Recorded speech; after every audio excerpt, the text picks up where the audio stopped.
All right, guys, as you can see, this is, as you guys know, my first love. This is where City Girl gardening started. And then I soon evolved. I still have one of the original beds here in the garden. The very first garden bed that I bought was this brown one that's here. It's under some construction. Um, that bed is going to be filled with fresh dirt and compost this spring, and it's going to be the center of attraction. That bed is special to me because, as I stated, that's where City Girl Gardening started. I had this garden bed with a few garden bags that I was growing out of, and then I evolved to all of this,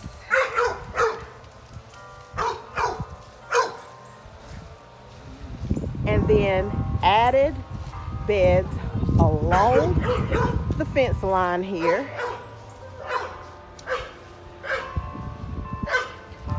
And then I removed beds here, but then I soon added these two trellis garden boxes that I had made by Bruce, my planner guy. I've talked about Bruce a lot. Bruce has had to have some, I think it was, he fell and he had to either have a hip replacement or a knee replacement. I've checked on Bruce a couple times while he's been down, and he told me, of course, he wouldn't be able to make any planters or build anything for me until he's better. So we're just praying for a speedy recovery for Bruce, the planner guy. But this is my first love. As you can see, I don't have many of my beds filled in this fall and winter season. I have, of course, my collard greens growing. I have 2 beds of those. I have some cabbages growing out there. And then, of course, you can see my herbs. My herbs are doing very well. My lavender here, and then I got some 2 baby lavender plants here. That's some sage. Beside it is the root of a pineapple sage. It did very well in the summer and early fall, but when we got the frost, it killed it. So I did cut it down, and I'm just going to wait before I pull it all the way up, because I'm thinking that in the spring it'll start to grow back and grow back out really nice and vibrant. As you guys can see, my oregano and thyme are overgrown. I need to harvest some of that, dry some of that up, chop it up, maybe make me some more of the olive oil, oregano and thyme ice blocks to use when I am sauteing some meat or to drop down to flavor something that I'm cooking. As you can see, my parsley is still doing very well. I do have some marjoram in there. It's doing pretty good. This empty spot was basil, and of course, when the frost came, it killed the basil. And so I'll plant more basil in the spring as the temperatures warm up in springtime. This is my rosemary. I love it. It's overgrown. I need to harvest some of the fresh rosemary as well. I usually take the fresh rosemary and infuse it into some of my olive oil to make some rosemary infused olive oil. And then, of course, you still can see my spearmint and my peppermint. They're doing very well. They grow well in the spring and summer, as well as in the fall and winter. This is the horseradish that grew back after I had pulled this bed up, harvested the horseradish, and these plants grew back. They're looking a little yellowy. I think, well, they've gotten a little bit too much water, so I didn't water them today. And as you can see, I have some acorns in the bed. I've been having to fight with squirrels and stuff to keep them from planting the pecans in the bed. And they've been in the bed as well with acorns, like they're storing up for the winter. And then once springtime comes, I'll have all of these pecan tree plants in the bed. but this is what she's looking like. This winter, I just been having a lot of stuff that I've been wanting to do and trying to do and having on my mind as far as the business side is concerned. And so I haven't really been out doing much in the garden. I've been, of course, still taking care of my girls. A lot of them are back on the roosting bars. I made up for them in the crock pot some rice and some lentils. I cooked that for them, and so they have that just for some extra protein from the lentils and nutrients from the white rice, and it acts as a filler for them as well. But I did that for them just to give them a little bit of more protein, and so they've been pecking on that as well as their grain feed. And that's that with the chickens. As I come down, I'm going to plant in this bed comfrey. I want to get into making my own comfrey fertilizer, and I put in this bed about 8 or 9 comfrey seeds. Comfrey is one of those things, they say it grows well in the early spring and in the fall, but yet it has to go through a stage of cold stratification, which means the seeds have to go through a period of cold temperatures, and then in warmer temperatures they sprout out and grow. So I went ahead and did that since during the night, and we're expected to get in another week or so down in the 30s, 40s. I planted that out to cold stratify the comfrey seeds. It beats having to take a Gladlock zip bag, put some soil down in the bag, and then put the seeds in the bag and put it in the refrigerator for a couple of days, or about 30 days or so. So I'd rather put it outside during the cold temperatures than to have to put them in the refrigerator in a bag of soil. But in this bed, I'm going to do some comfrey. This is a flower I do not know the name of it. I did not keep the flower tag, but the leaves on it look great.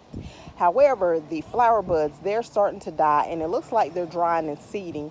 So this bed, I'm going to leave that flower there because I just have in my mind that in the springtime, I can cut it back during this fall temperatures and cold temperatures, wintertime. And then in the spring and summer, it will grow back, flourish, and be beautiful. If you guys know what plant this is, my daddy gave me this plant. He gave me this plant here, and then he gave me these. These, they kind of put you in the mind of, oh Lord, I can't even think of the name of them, but you guys see it. And I have one here, and then I have one over there, but I just cannot think of the name of them right now. But my daddy gave me 2 flower pots. One had this flower in it, and the others had this in it, and I put them in this bed. So hopefully springtime comes, they will grow back. The flowers on it, they're real beautiful. When the frost came, it did do damage to it, but for some reason the leaves on this flower, they're still green, but the flowers are deadheading. In this bed, this is a bed of seed. I just threw out here mustard green seeds. I did not space them. I didn't follow the spacing guidelines. I just threw the seeds out, and I've been watering them, and these are mustard greens. Over here are turnip greens. No. Over here are radishes. Let's see. Yep, they're radishes. Because if you guys look down in here, I got some radishes growing down in here. Yep, they're all radishes. I don't know why I thought I had some, what do you call them, turnip greens in here. I don't see any turnip bulbs. I just see radishes, and I mean, radishes are growing up in here. You see them there. You can see it down in here. You can see them. Let me see. You can see some of the little ones in here. And then over here as well, I have radishes. So yep, I have radishes in this bed. If you come over here to the raised beds with the trellises that Bruce made for me, you can see that my Swiss chard are doing very well. In this bed, I planted Swiss chard. I'm gonna pull these because I do eat Swiss chard in my salad mixes, and then you can cook Swiss chard like you would spinach, your greens, your kale. Well, I'll say spinach and kale. You can cook the Swiss chard like that. And then I did put down some onion bulbs, and you can see the onions are sprouting out. They shouldn't be sprouting like this, but because of these crazy temperatures, I have my onions as well as my garlic starting to sprout. So I'll have to pull the scapes and things on the onions, cut those down, and then I can just chop up these scapes as like a green onion. And then in the spring and summertime, hopefully the bulbs will grow, and then I'll have onion bulbs here. Over here in this bed, I have onion, spinach, as well as carrots in this bed. I planted a lot of spinach. Spinach is a cold hardy plant. These temperatures are not doing the best for cold hardy crops. Not here in zone 7B, 8A for Rock Hill, South Carolina, and where I am, where we're located. But I have my onions again sprouting. I have my spinach. These are the only 3 spinach plants that I have been able to get going that are in this bed. And then of course you can see my carrots are doing well. I do need to thin out the carrots to see if I can grow some carrots this year. I did put lettuce out in the bed, but because of these temperatures, again, lettuce is one of those things that loves shade. It loves cold temperatures to thrive, and it just hadn't been able to do that because these temperatures, it gets cold some nights, and then by the noonday of the day, it is scorching hot outside. And it's just not doing well. And of course, again, in this bed, you can see that I have onion sprouts that are sprouting. I planted onions all over the bed because onions do act as a repellent to certain bugs that don't like the smell of it, and that will prevent the bugs that love to eat on greens.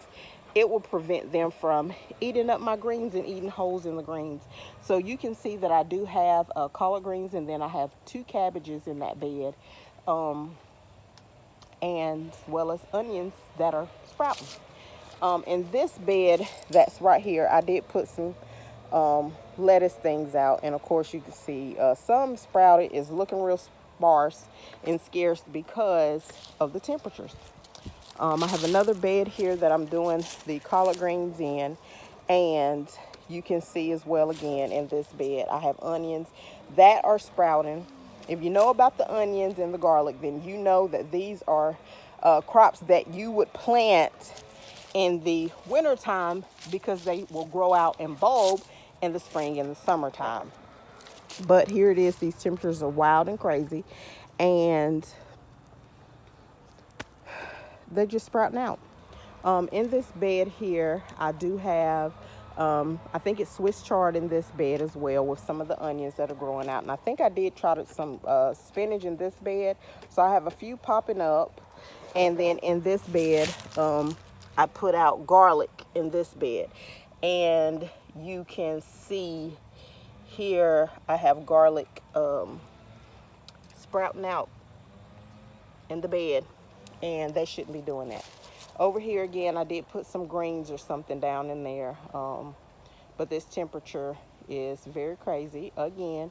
And so the other beds I hadn't really cared or did much with them, but I'm going to be getting some of my soil amendments down in the beds.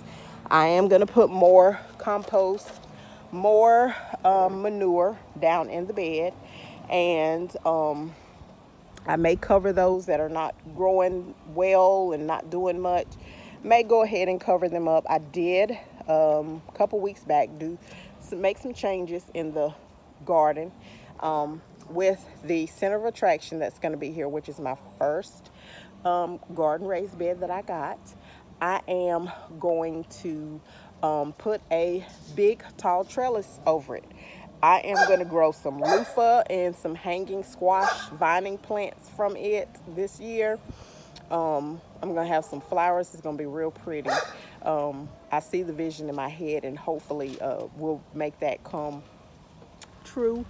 But this is the garden. I got a couple of girls that decided on this Saturday morning that they're going to come and get up off of their roosting balls.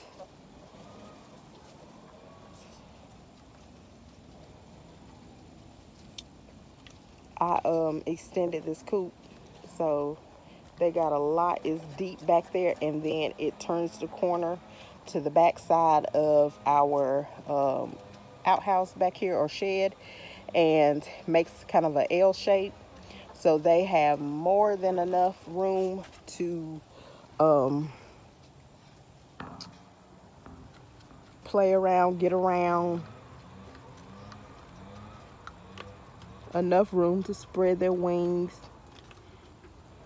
They're not on top of each other and fighting. They're not overcrowded anymore. I still have to get a part of the roof finished for them and get them some hanging toys and things in here to kind of keep them busy.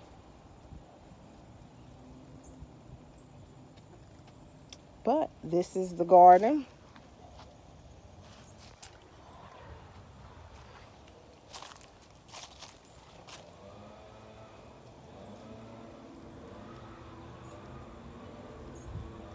All the way down the side of the house.